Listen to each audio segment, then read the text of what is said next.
તો આ તરફ સાબરકાંઠાના તલોદનું વક્તાપુર તળાવ ઓવરફ્લો થયું છે। તળાવ ઓવરફ્લો થતાં નજીકના ખેતરોમાં તેના પાણી ફરી વળ્યા છે।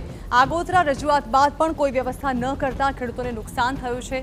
ખેડૂતોએ અગાઉ જ તળાવના પાણીના નિકાલ માટે રજૂઆત કરી હતી। તાલુકા અને જિલ્લા કક્ષાએ રજૂઆત છતાં કોઈ વ્યવસ્થા ન કરવામાં આવી અને તંત્રની બેદરકારીને કારણે ખેડૂતોને નુકસાની વેઠવાનો વારો આવ્યો। ઉજળિયા પંચાયતથી કલેક્ટર સુધી ખેડૂતોએ રજૂઆત કરી હતી। 200 થી 250 વીઘા ખેતી જમીનમાં પાણી ફરી વળ્યા છે। ખેતરમાં પાણી ભરાતા પાકમાં મોટા પાયે નુકસાનની ભીતિ સેવાઈ રહી છે। તો આપ જોઈ રહ્યા છો સાબરકાંઠાના તલોદમાં આવેલું આ વક્તાપુર તળાવ કે જ્યાં ચારે તરફ પાણી જ પાણી છે।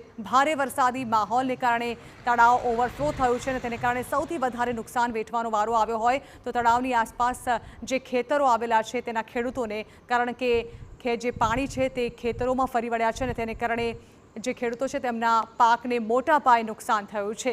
આ અંગે વધુ વાત કરવા સંવાદદાતા અવનીશ ગોસ્વામી અમારી સાથે જોડાઈ રહ્યા છે।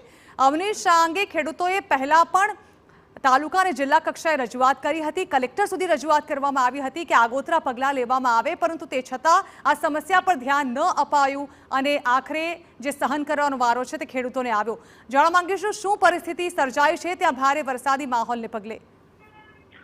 જે પ્રકારે પહેલાથી જે રજૂઆતો કરવામાં આવે છે ને તેને પરથી બે ધ્યાન રાખવામાં આવતું તે જ પ્રકારનું ઉદાહરણ અહીં પણ જોવા મળી રહ્યું છે। જે પ્રકારે આ દ્રશ્યોમાં જોઈ શકાય છે તે દ્રશ્યો ખેડૂતોના માટે ખૂબ જ ચિંતાજનક છે। ખેડૂતોએ જે પોતાનો પાક વાવ્યો હતો તે પાકની અંદર જાણે કે તળાવ ભરાઈ ચૂક્યો તે પ્રકારે પાણી જે છે તે ભરાઈ ચૂક્યા છે।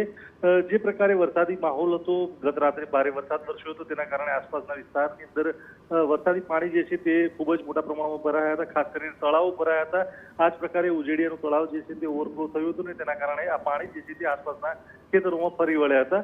આ સ્થાનિક ખેડૂતોએ પણ રજૂઆત કરી હતી કે આ પાણીના નિકાલ માટે યોગ્ય કાર્યવાહી કરવામાં આવે જેથી કરીને ચોમાસાની અંદર કોઈ પણ પ્રકારની હાલાકી જે છે તે ખેડૂતોએ ન વેઠવી પડે, પરંતુ કોઈ પણ પ્રકારે તે વાતને ધ્યાને ન લેવાઈ હોય તે પ્રકારની સ્થિતિ રહેવાના કારણે આખરે ખેડૂતોએ આ મુશ્કેલી વેઠવી પડી રહી છે। જી બિલકુલ, આભાર અવનીશ। તો ખેડૂતોએ મુશ્કેલી વેઠવાનો વારો આવ્યો। આ અંગે તેઓએ પહેલા જ રજૂઆત કરી હતી તંત્રને, પરંતુ તે છતાં કોઈ પગલાં ભરવામાં ન આવ્યા અને તેને કારણે આર્થિક નુકસાની હવે ખેડૂતોએ ભોગવવી પડશે।